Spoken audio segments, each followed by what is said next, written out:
Така е, југоисточниот регион е еден од регионите во кои што нема голем број на заболени граѓани со COVID-19. Од почетокот на пандемијата до денеска во југоистокот, односно во 10 општини на југоистокот, заболени се вкупно 109 пациенти, од нив 51 случај е се уште активен, односно 51 граѓани се позитивни на коронавирусот.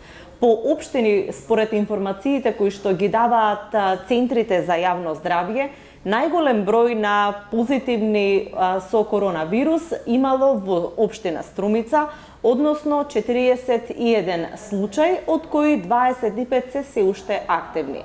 Веднаш по Струмица доаѓа Јевгелија, која што има 25 случаи досега регистрирани, меѓутоа од нив 14 се активни. Од овие регистрирани случаи во Центарот за јавно здравје во Јевгелија, 7 случаи се од Дојран, 3 од Богданци и 4 од општина Јевгелија.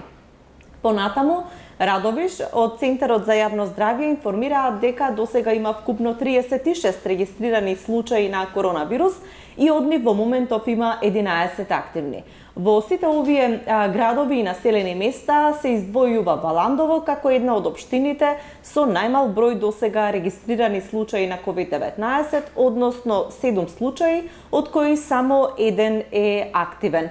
Во текот на денешниот ден, како што соопшти и Министерството за здравство, нема ниту еден нов потврден случај од овој југоисточен регион.